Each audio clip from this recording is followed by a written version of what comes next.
Forget everything you know about fairy tale romances, because mine shattered the second I realized love wasn't enough. My name's Eli Carter, certified people pleaser, background worker, and professional avoider of heartbreak. I don't dream big, I don't chase alphas, and I definitely don't fall for my employer's son.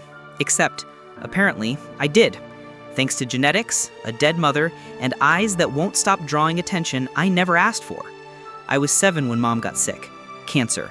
The kind that steals you slowly, then all at once. She'd worked for the Whitmore family for 15 years, scrubbed their floors, raised their kids alongside me, smiled through every yes ma'am and right away sir. When she died, they gave me her room. Not out of kindness, out of convenience. Mr. Whitmore sat me down in his office, hands folded like a business deal. We'll keep you here, pay for your school. In exchange, you work. Cleaning, errands, whatever we need. I was 11 years old. I nodded. What else could I do?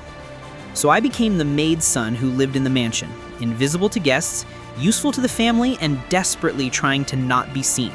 Because being seen is what ruined my mother. She was beautiful, an omega from a poor family with a smile that made people stop and stare, including my father. Some rich alpha from another wealthy clan who fell in love with her at a gala, promised her the world, then vanished the second she got pregnant. His family said, "Rich marry rich. Omegas like her for fun, not forever."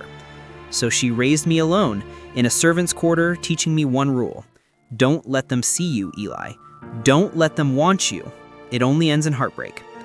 I followed that rule religiously, kept my head down, wore oversized clothes, avoided eye contact. But my face, my scent, they didn't care about rules. By the time I turned 16, I couldn't walk through the mansion without staff whispering, guests staring, and Mrs. Whitmore side-eyeing me like I was a threat. And then there was him, Kieran Whitmore, 8 years older, heir to the family empire, confident, sharp-suited, and way too good at making me feel like I mattered. I first really noticed him when I was 17. He came home from university one weekend, found me folding laundry in the hall, and said, "You're Eli, right? You've grown up." I froze, because this was Kieran Whitmore, future CEO, and I was the help. So I did what any anxious omega would do, nodded politely and prayed he'd forget I existed. Spoiler alert, he didn't. He started talking to me, like actual conversations, asked about school, brought me coffee when I studied late, smiled at me like I wasn't just the maid's son. And I fell so hard I forgot how to breathe. But I knew better. I knew what happened to omegas like me who dreamed too big. So I built walls, stayed distant, reminded myself over and over, he's not yours. He'll never be yours. Except one night, after a family party, I was cleaning the study when he walked in. "You always work this late?" he asked, leaning in the doorway. "Someone has to," I muttered, wiping down the desk. He stepped closer. "Eli, you know you don't have to do everything alone, you know?" I looked up, and he was right there, close enough that I could smell his cedar and smoke scent, see the way his eyes softened when they met mine. "Eli," he said quietly, "you're allowed to want things, to be more than what they made you." And just like that, my walls cracked. It started slow. Stolen glances, accidental touches, conversations that lasted way too long. Then one night, he kissed me. We were in the garden, hidden behind the rose hedges, and he pulled me close and whispered, "Tell me to stop." I didn't. I kissed him back like I'd been drowning and he was air. And for a while, a beautiful, reckless while, I let myself believe this could be real. We started dating. Sort of. It was physical, passionate, late-night meetings and whispered promises, but it was never serious. He never called me my boyfriend in public, never told his family, never said the word love. And when I asked once, nervously, "What are we?" he smiled, kissed my forehead, and said, "We're us. Isn't that enough?" It wasn't. But I told myself it was, because I loved him, and he liked me. Before we go on, hit that like button if you've ever loved someone who couldn't love you back the same way. And subscribe, because this story is about to get messy. All right, back to the heartbreak. Years passed. We both graduated university. Kieran took over the family business, sharp suits, board meetings, magazine covers. I became a junior employee at Whitmore Industries.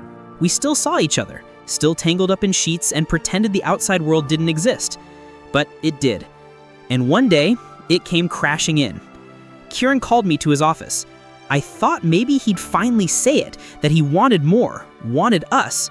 Instead, he said, "My parents want me to marry someone." My chest went cold. "A recessive Omega from the Caldwell family. It's been arranged." I stared at him. "And you're going to?" He looked away. "Eli, you know how this works. I can't marry you. My family would never accept..." "Accept what?" I snapped. "That I'm poor? That my mom was a maid? That I'm not worthy of the Whitmore name? That's not what I..." "Then what, Kieran? What am I to you? A secret? A fling?" He reached for me. "I care about you. I can't marry you. But I don't want to lose you." And there it was. The truth I'd been avoiding for years. I was never going to be enough. Not for him, not for his world. I left his office choking on tears, and 2 weeks later, I found out I was pregnant. Dominant Omegas like me were rare. High fertility, high chance of multiples. The test came back positive. Then I went to the clinic. Twins. I sat in that sterile room staring at the ultrasound and thought, if I tell him, what happens? Does he ask me to get rid of them? Does his family pay me off? Do they take my babies and raise them as legitimate heirs while I disappear? I couldn't risk it. So I made a choice. I told Kieran I needed space, that I was moving cities for a job opportunity. He didn't fight it. He just said, "Stay. Be with me. I'll take care of you." "As your secret?" He didn't answer, so I ran, packed one bag, left in the middle of the night, and started over in a city 3 hours away. I used my savings to open a small cafe near a university. It wasn't much, just coffee, pastries, and Wi-Fi, but it was mine. I worked every day, belly growing, telling customers I was married, that my husband traveled for work. No one questioned it. 6 months later, I gave birth, a boy and a girl. I named them Asher and Luna, and I built a life for us. Small, quiet, safe. I told myself I didn't need Kieran, that we were better off without him. But sometimes, late at night, I'd hold my babies and wonder, does he ever think about me? Meanwhile, Kieran married the Caldwell Omega.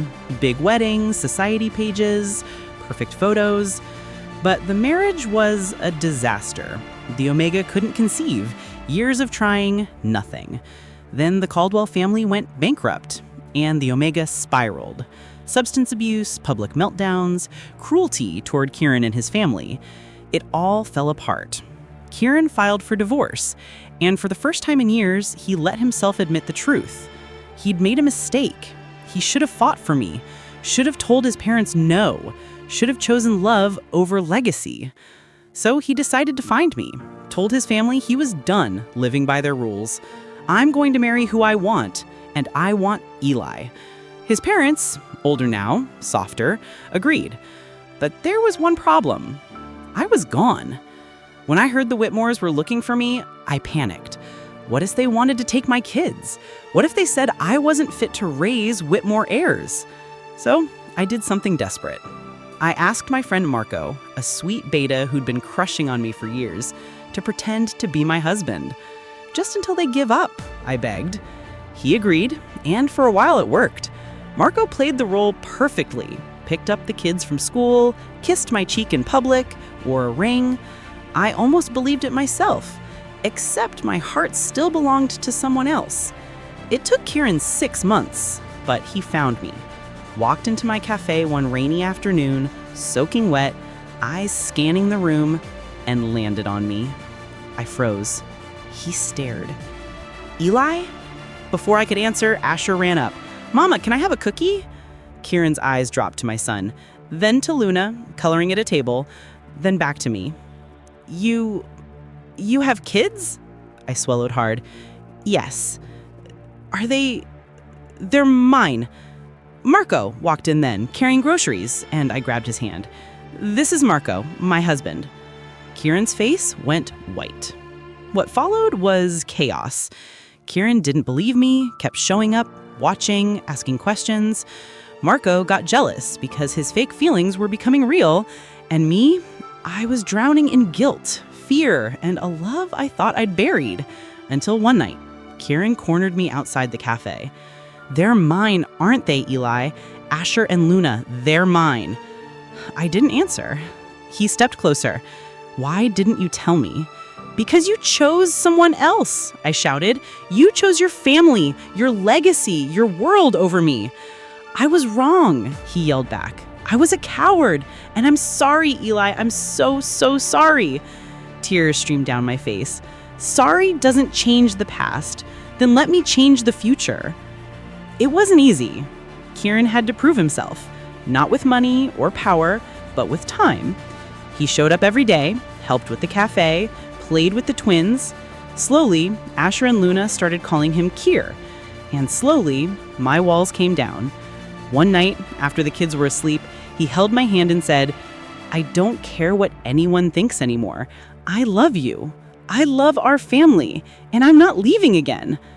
I looked at him, really looked, and saw the boy I fell for, now a man who'd finally grown up.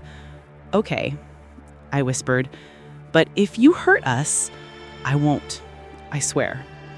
And he didn't. We got married a year later. Small ceremony, just us, the twins, and the people who mattered. Kieran's parents apologized. Marco moved on, found his own love story. And me, I finally let myself believe I was worthy of love, of happiness, of everything. If you made it this far, thank you for watching. Hit that like if you believe second chances are real. And remember, sometimes the best love stories are the ones that break you first, so you can rebuild stronger together.